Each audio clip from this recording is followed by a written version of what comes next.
Bismillahirrahmanirrahim.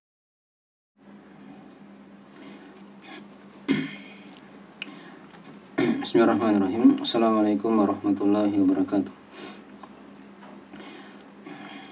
Alhamdulillah nahmaduhu wa nasta'inuhu wa nastaghfiruh. Wa na'udzu billahi min shururi anfusina wa min sayyiati a'malina. May yahdihillahu fala mudilla lahu wa may yudlil fala hadiya lahu. Asyhadu an la ilaha illallah wahdahu la syarika lahu. Muhammadan abduhu wa rasuluh. Sallallahu alaihi wa ala alihi wa sahbihi wa man tabi'ahum bi ihsan ila yaumiddin, amma ba'd. Wal muslimat dimanapun berada yang dirahmati oleh Allah Subhanahu wa taala.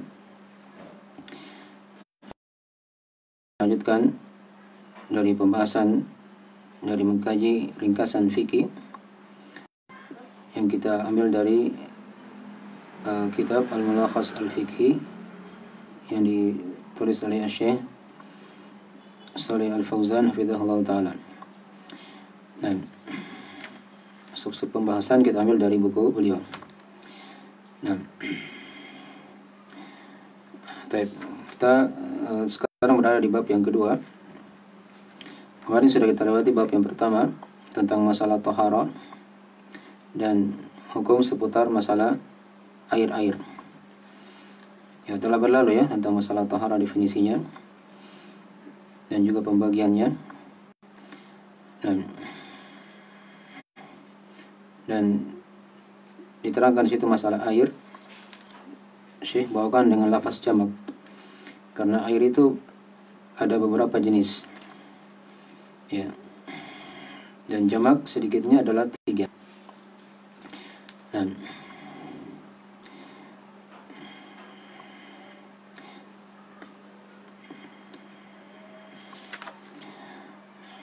Ya, walaupun di bab yang pertama yang sudah kita baca kemarin ada sebagian pembahasan yang tidak kita baca ya, yang nanti akan diterangkan di masalah tayamum. Ketika tidak ada air maka diganti dengan tanah. Dibawakan situ beberapa ayat-ayat di surah Al-Maidah dan surah An-Nisa. Tapi kita tidak singgung karena memang akan lewat pembahasannya nanti di masalah tayamum. Jelas sub pembahasan sudah kita bahas. Pentingnya taharah, beberapa sisi dan definisi taharah sudah kita bahas, dan pembagian dan juga masalah air dan pembagiannya.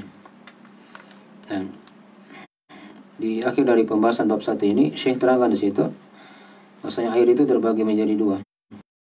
Itu menurut uraian Syekh ya. Dan ini yang dibagi juga oleh para ulama yang lain.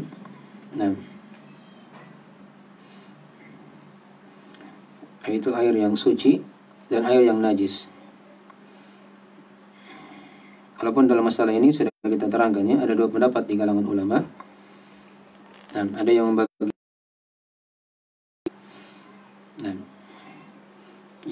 2, yaitu diantaranya dari hal yang dipilih Syekh Shalih Fauzan hafizahullah taala.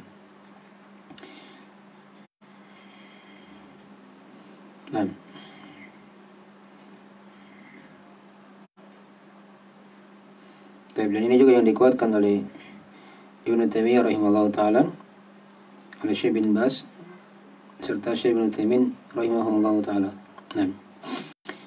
Maksudnya air itu terbagi menjadi 2 saja, yaitu air yang suci dan air yang apa?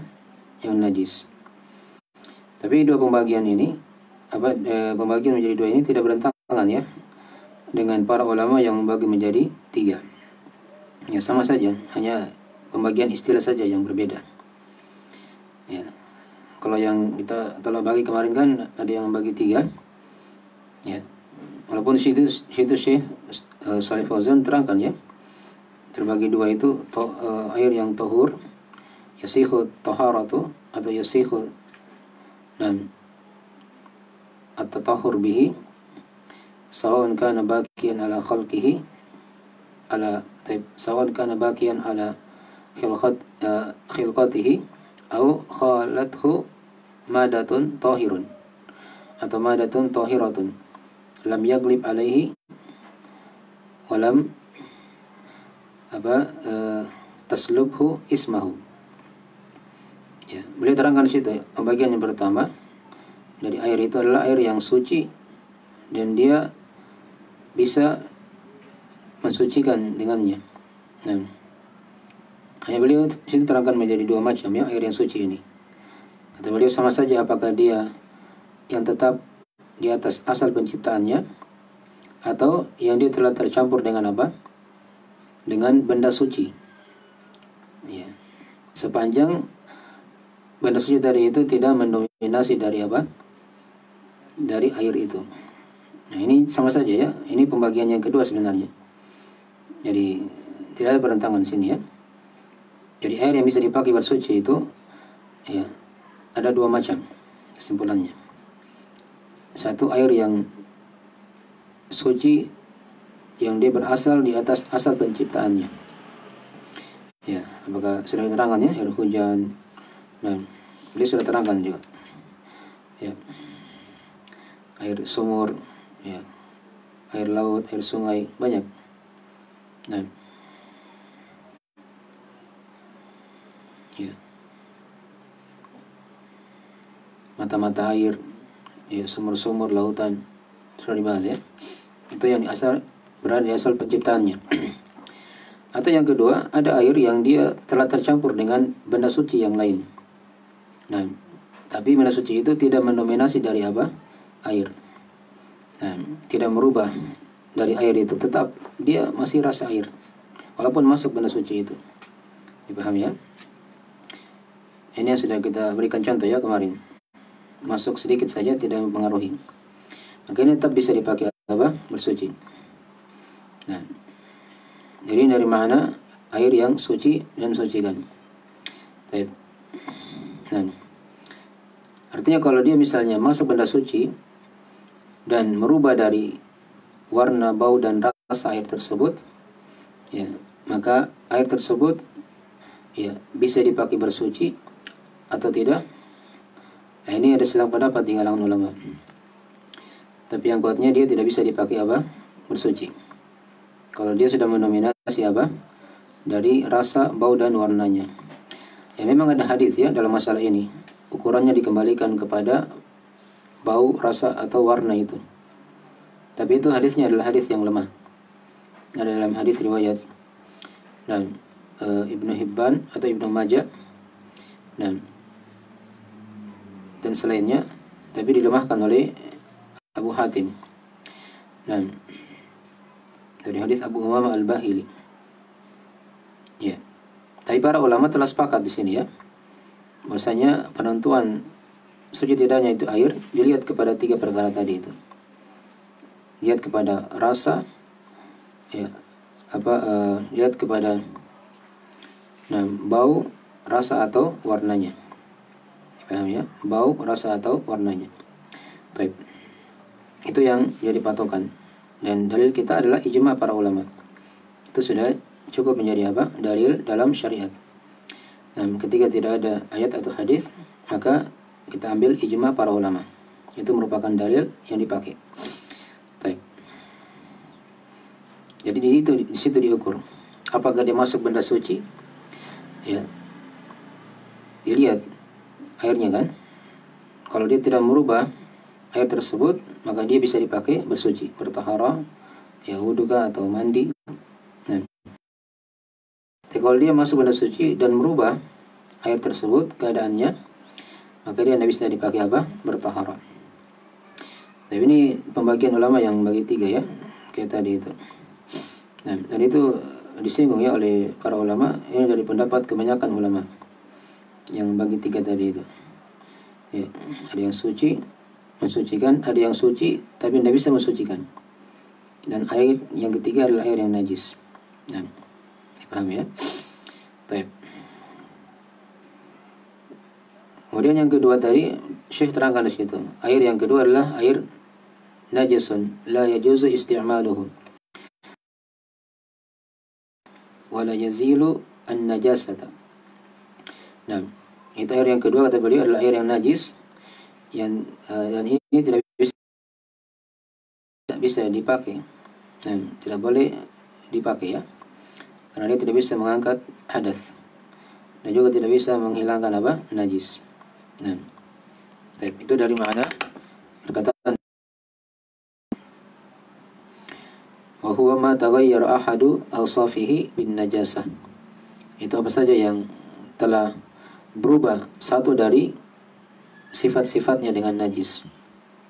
Ya, ini maksudnya kalau tadi ya ada air kejatuhan najis dan mendominasi dari najis itu, sehingga airnya sudah berubah baunya, berubah rasanya, ya, berubah warnanya, maka ini ya menjadi air yang apa? Yang najis.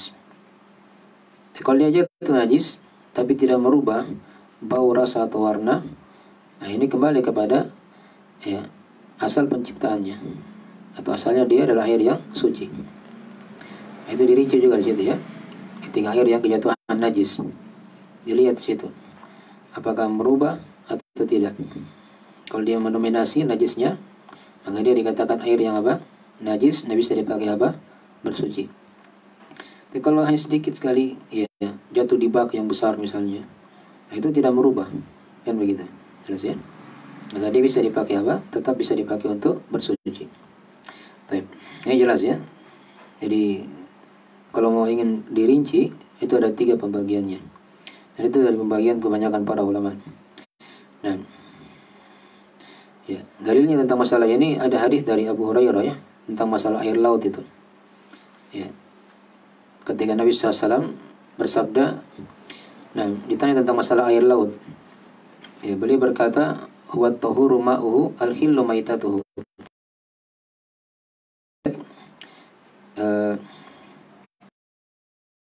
Abu Daud, At-Tirmidzi, An-Nasai dan Ibnu Majah. Kata Nabi SAW, air laut itu adalah suci, ya, airnya, dan halal bangkainya. Nah, di sini para sahabat ketika itu bertanya tentang air laut ini. Ya, nah, sebenarnya kata para ulama, ya tidak ada di sana silang pendapat di kalangan para sahabat.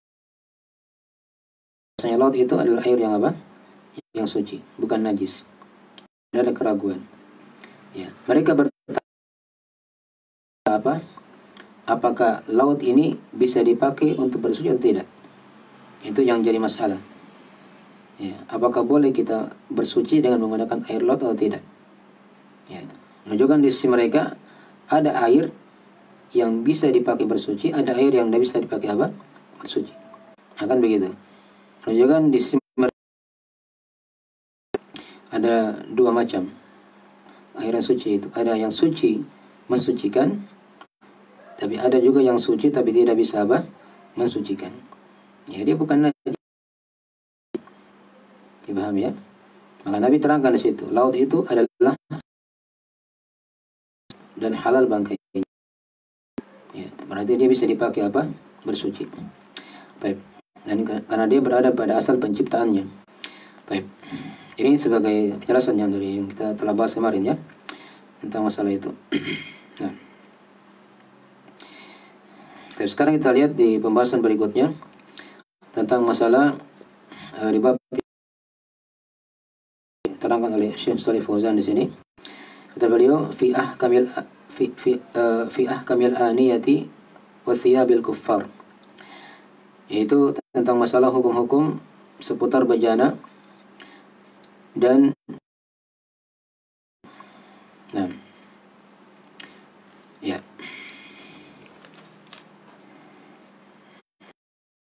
Bahkan 2 masalah bejana, nah, itu kadang dibutuhkan. Apakah dia bisa dipakai salat atau tidak? Kan begitu. Berhubungan dengan masalah tahara, ya, dan salatnya seorang. Nah, ya, Syekh itu terangkan ya, kata beliau. Kita meringkas pembahasan. Nah, di sini beliau terangkan kepada kita ada beberapa sub pembahasan pada masalah hukum al-aniyah dan tempat air, ya, sedang kadang kecil, dan kata al-ibaha, dan asal dalam bejana ini hukumnya adalah boleh, ya, boleh digunakan, terserah apakah dari besi atau dari kayu atau dari kulit itu selainnya dari kita di sini misalnya dari atau yang semisalnya begitu ya.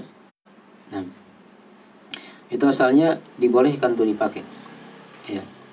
Beliau di situ berikan pengecualian kecuali dua macam bejana yang tidak boleh dipakai, yang tidak boleh apa dipakai. Yang pertama adalah bejana yang terbuat dari emas dan perak. Bejana yang terbuat dari emas atau apa atau perak. Bejana yang dari emas atau perak ya. Beliau bawakan situ beberapa dalil dari hadis Nabi Shallallahu Alaihi Wasallam. Yang pertama adalah hadis dari riwayat Al-Bukhari Muslim dari Al-Jamaah ya, dan juga selainnya, dan Ahmad, Abu Dawud, At-Tirmidzi, An-Nasai dan Ibnu Majah. Ya. Ibnu Al-Yaman radhiyallahu taala anhu atau anhuma. Kata Nabi sallallahu apa tadi itu? Bejana tadi yang dari emas perak atau piring dari emas perak itu untuk mereka. Untuk orang-orang kafir di dunia.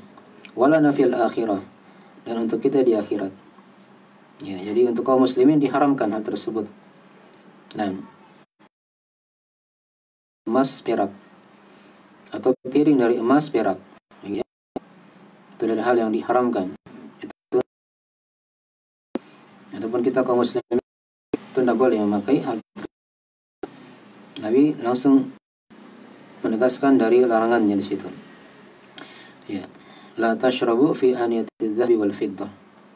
Jangan kalian minum dari bejana emas atau perak. Dan juga jangan kalian makan dari piring-piring keduanya. Dan ini hadis yang pertama. Hadis yang kedua beliau bawakan situ hadis dari Ummu Salamah radhiyallahu taala anha dalam riwayat Al-Bukhari Muslim. Kata Nabi sallallahu alaihi wasallam, "Yashrabu fi aniyatil fiddah." Pada riwayat yang lain dalam riwayat Imam Muslim. Nah, saya sebut dulu paling ya, supaya nanti kita ada riwayat yang lain di situ ya. Kata Nabi SAW, "Alladhi yashrabu fi aniyati nama yujarjiru fi batnihi nara jahannam." Ya, sesungguhnya orang-orang yang minum dari bejana perak, bejana yang terbuat dari perak maksudnya ya, maka itu ya seakan-akan dia telah ya memasukkan dalam perutnya itu api neraka jahanam. Nah, ini ancamannya bagi siapa yang minum dari bejana perak. Ya, diterangkan dalam riwayat Muslim. Ya, kata Nabi SAW mirip, hanya di situ ada tambahan emas. Man syariba fi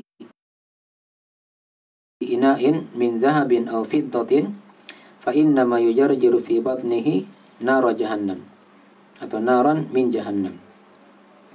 Kata Nabi SAW, siapa saja yang minum dari bejana yang terbuat dari emas atau perak. Ini dua di sini. Kalau tadi diterangkan oleh Syekh di situ di hadisnya dalam Al-Bukhari Muslim hanya satu, yaitu perak. Di riwayat Muslim ada tambahan lagi yang lain, yaitu emas dan perak. Nah, maka seakan-akan dia telah memasukkan dalam perutnya itu api dari neraka jahanam. Nah, dipahami ya? Dan juga ada riwayat yang lain dari riwayat Al-Bukhari Muslim juga dari Al-Bara bin Azib. Ya, mirip juga ya. Di sana kata Al-Bara bin Azib, di antara hal yang dilarang, kata beliau, nahana an aniyatil fiddah. Ya, wa khatamil dhahabi wal harir. Ya, sampai akhir hadis. Kata beliau, kami telah dilarang dari menggunakan bejana dari perak. Dan juga dilarang menggunakan cincin dari emas. Dan juga dilarang menggunakan sutra, kain ya. Dan seterusnya ada beberapa larangan lagi disebutkan oleh beliau. Tapi ini berlaku kalau tadi masalah cincin tadi itu ada rincian ya. Ya, itu untuk laki-laki saja. Adapun perempuan dia dibolehkan. Nah, jadi kalau bejana ini berlaku umum. Berarti kan tadi hadis-hadis yang di sebelumnya tadi sudah diterangkan. Situ Nabi tidak membedakan. Sama saja apakah dia laki-laki ataupun perempuan, dan nanti saya akan terangkan di akhir ya dari bab ini. Nah, laki-laki atau perempuan dari bejana emas atau apa? Perak. Ya, dan juga diterangkan dari hadis yang kedua, ya, Nabi ancam siapa yang minum di bejana emas atau perak, maka seakan-akan dia telah masukkan api neraka jahanam dalam perutnya. Nah, mungkin dari hal yang harusnya kita ingat ya, dari seputar hukum. Nah, asalnya bejana itu umum dipakai. Kalau dia dibuat dari selain emas dan perak, boleh dipakai. Dari besi kah, dari apa tadi Syekh terangkan ya, dari kayu, dari kulit, dari tembikar, atau dari yang lainnya, itu boleh. Kalau dia dari emas atau perak, itu dari hal yang dilarang dalam agama kita. Nah, baik. Di sini ada selang pendapat di kalangan ulama, apakah dia diharamkan bejana emas perak ini, apakah dia diharamkan untuk makan minum saja atau untuk selainnya begitu. Nah, misalnya kalau dipakai berwudu, boleh tidak misalnya? Ya, bejana emas atau perak. Ya. Atau dia bukan untuk makan minum. Ya, ada disimpan di situ misalnya di bejana emas atau perak. Tapi di sini ada selang pendapat di kalangan ulama dalam masalah ini. Kalau ingin selamatnya, ya jangan dia pakai bejana emas atau perak, itu lebih hati-hatinya. Walaupun bukan untuk dipakai bejana yang terbuat dari selain saja itu, selain emas atau perak, banyak yang lain, itu yang lebih hati-hatinya untuk keluar dari silang pendapat dalam masalah ini. Walaupun dia tidak dipakai untuk makan atau minum. Dan saya kira kalau di Indonesia ini jarang ya ada bejana dari emas, itu jarang sekali. Itu kecuali sudah orang mampu sekali, itu orang kaya. Cincin saja itu sudah lumayan dia punya, atau kalung. Ya, berapa kilo itu? Nah, saya kira jarang ya. Jadi kalau lebih hati-hatinya kayak tadi itu. Nah, dia pakai saja bejana yang selain dari emas atau perak. Ya. Nah, di sini beliau terangkan di situ ya, larangan ini berlaku untuk bejana emas atau perak yang dia murni. Nah, dia murni. Atau ada campurannya, tapi agak banyak, tetap itu juga dari hal yang dilarang.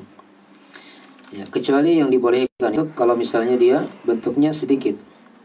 Ya, bentuknya apa? Sedikit. Ya, beri bawakan di situ ya hadis dari riwayat Al-Bukhari. Nah, ya, itu dari pengecualian dalam masalah bejana.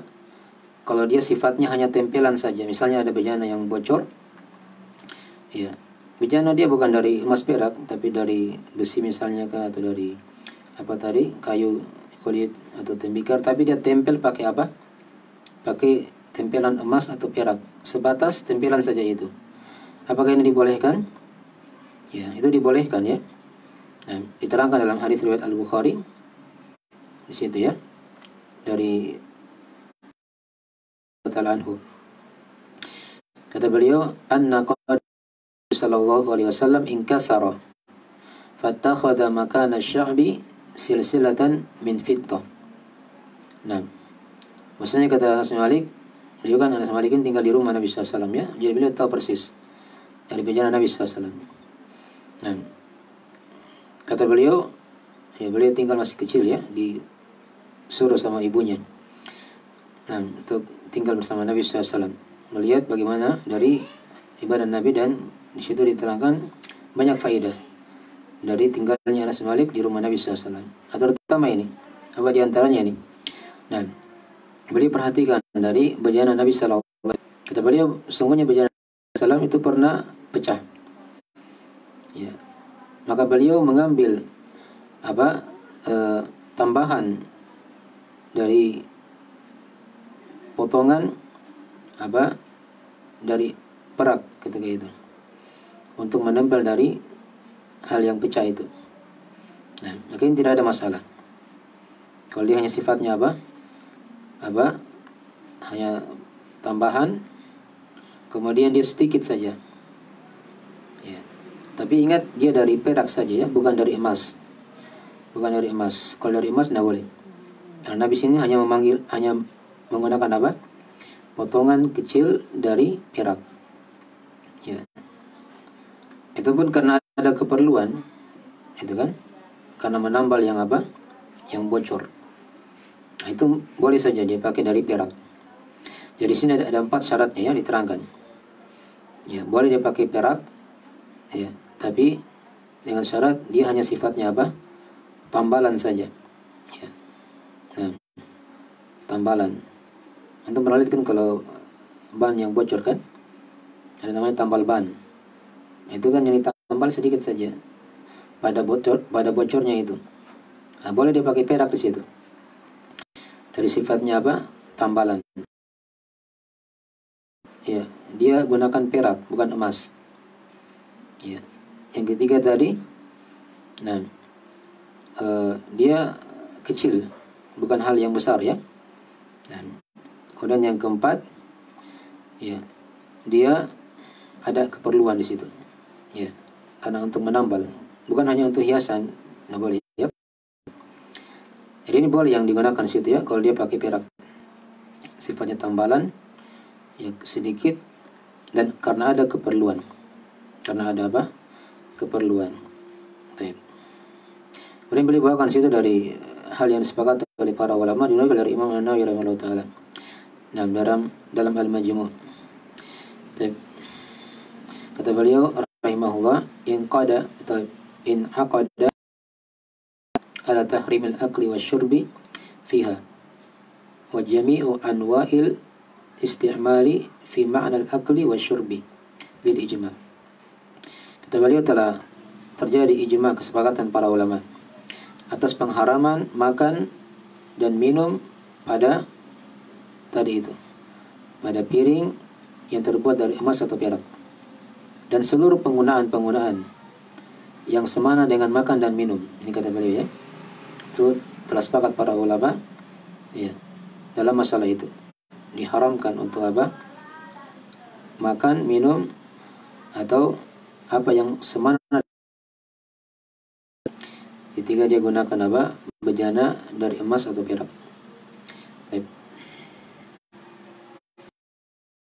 Syekh Shalih Fauzan, ya, pengharaman ini dia berlaku untuk laki-laki, perempuan, dan tanpa ada pengecualian.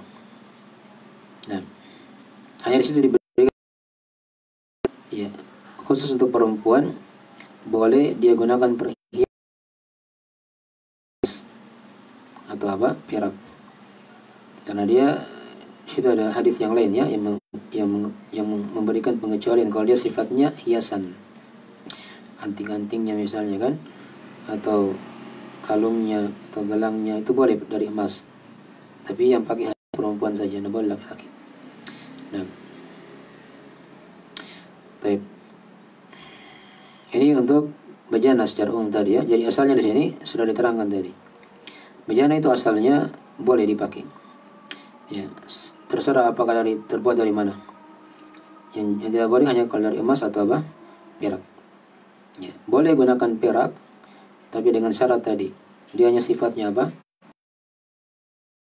Sedikit keperluan di situ. Itu pun tidak boleh pakai emas ya. Itu pun tidak boleh pakai apa? Pakai emas. Nah, baik. Ini seputar masalah-masalah bejana tadi ya. Nah, hukumnya kalau dia gunakan bejana dari emas, dari hal yang diharamkan, dan sudah diterangkan tadi ancamannya. Ya, sama dengan dia masukkan dalam perutnya itu api neraka jahanam, waliyadzubillah. Dan dari hal yang sepakat oleh para ulama juga dinukil oleh An-Nawawi rahimahullah taala.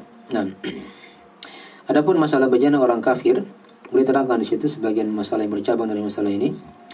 Ya. Nah, asalnya boleh digunakan bejana orang kafir, ya, sepanjang tidak diketahui ada najis di situ. Nah, itu untuk bejana orang kafir ya.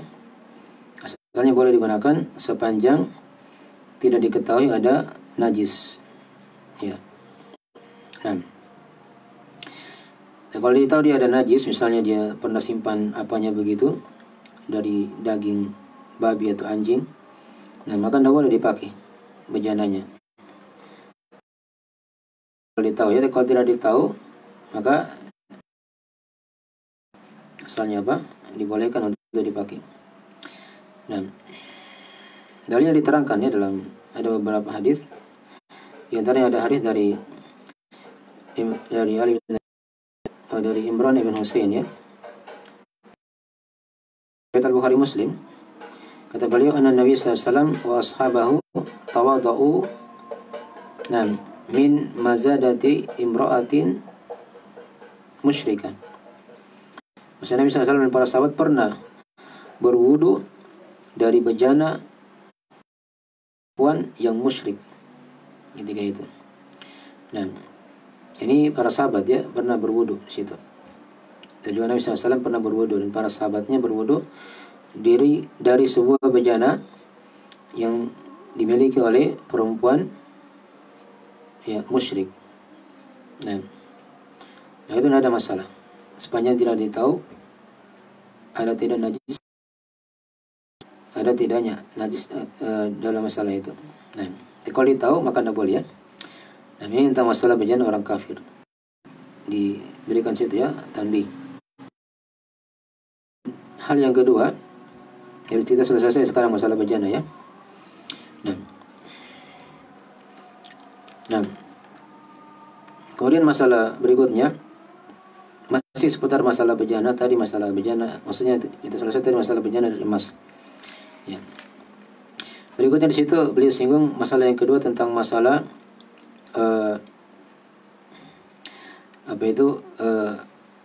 kulit bangkai. Nah, kulit bangkai hukumnya apa?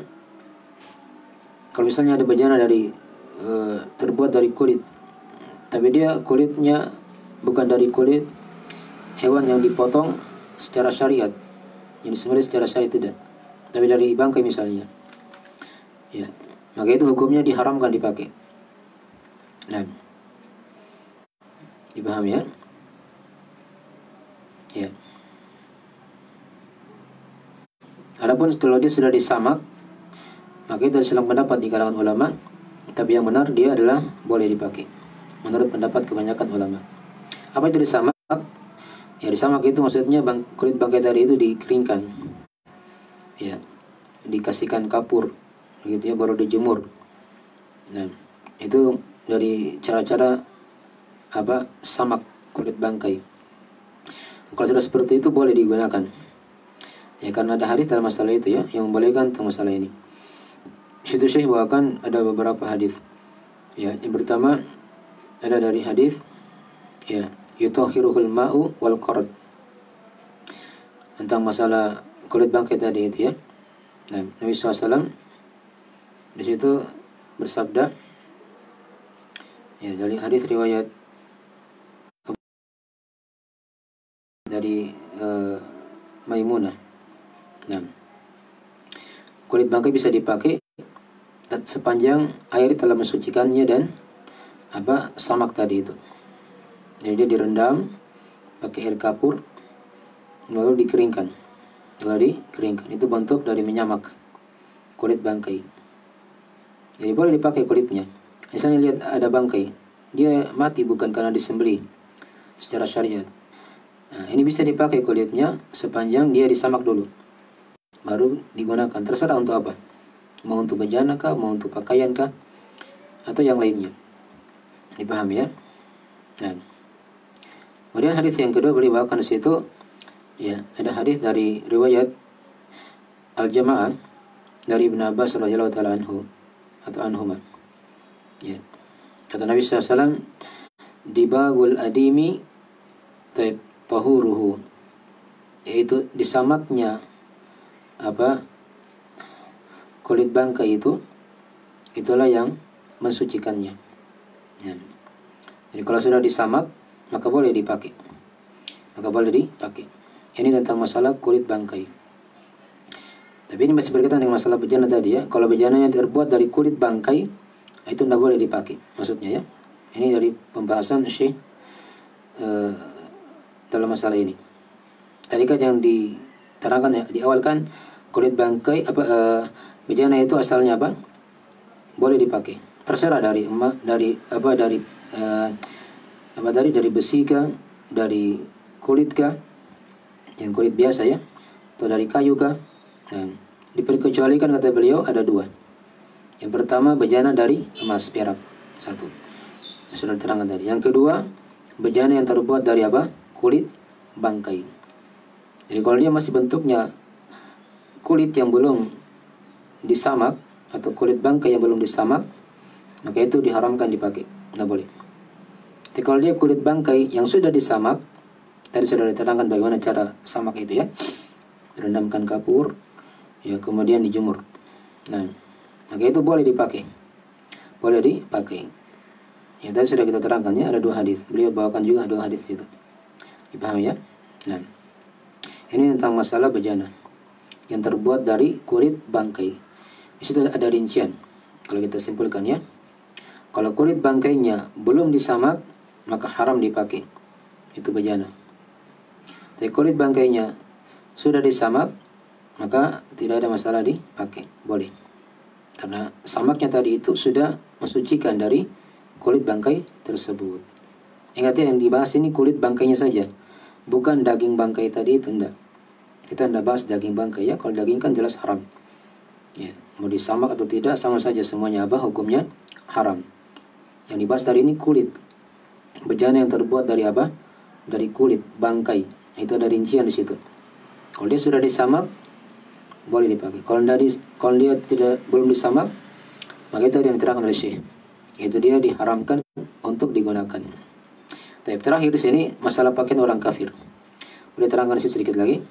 Kata beliau, dibolehkan ya menggunakan pakaian orang kafir sepanjang tidak diketahui najisnya. Karena asal dalam masalah ini adalah suci. Dipahami ya? Nah, dan dia tidak bisa dihilangkan dengan keraguan. Ya, tidak bisa dihilangkan dengan keraguan. Mungkin ada yang masih ragu-ragu.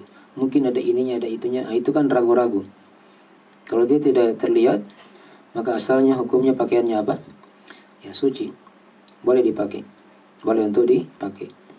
Nah, dan ini kadang dibutuhkan ya pada sebagian daerah. Sebagian hukum kadang ada apa tadi yang saya sudah singgung tadi di awal ya. Kadang ada kiriman-kiriman barang-barang yang dari luar negeri itu berupa pakaian-pakaian, dia kualitasnya bagus daripada kualitas Indonesia, agak bagus mutunya begitu dari luar negeri. Ini kita tidak tahu kadang yang pakai di sana mungkin Muslim atau mungkin orang kafir. Asalnya kalau dia dilihat situ ya tidak ada najisnya, maka bisa dipakai, bisa dipakai. Jelas ini ya. Nah, ini seputar tentang masalah pakaian orang kafir. Dan ini dengan ini sudah selesai, sudah kita bahas apa tadi? Bab yang kedua tentang masalah bejana dan masalah pakaian orang kafir. Kesimpulan dalam masalah ini, bejana itu asalnya boleh digunakan. Terserah apakah dari emas, terserah apakah dia dari besi, dari apa? Kayu atau dari kulit, tembikar atau yang lainnya. Yang tidak boleh itu aja dua. Ya. Emas perak atau kulit bangkai yang belum apa? Disamak. Itu aja kesimpulannya. Nah, kemudian tadi diterangkan tentang masalah pakaian orang kafir asalnya boleh digunakan. Ya. Ini dalilnya diterangkan surah Al-Baqarah ya. Huwallazi khalaqalakum ma fil ardi jami'an. Dan dialah Allah yang telah menciptakan untuk kalian apa yang ada di muka bumi ini seluruhnya. Asalnya boleh dipakai. Apakah itu bejana? Ya, sepanjang tidak ada larangan dalam masalah itu ya. Sepanjang tidak ada hal yang diharamkan, maka dia boleh dipakai. Tidak ada najis yang sudah diterangkan tadi, maka itu dari hal yang dibolehkan untuk dipakai. Tapi segera itu dulu ya. Insyaallah cukup. Berikutnya kita akan masuk bab yang ketiga. Nah, di masalah yang lain lagi seputar masalah taharah. Sudah. Nah, yang kedua subhanakallahumma wa bihamdik asyhadu an la ilaha illa anta astaghfiruka wa atubu ilaik. Assalamualaikum warahmatullahi wabarakatuh.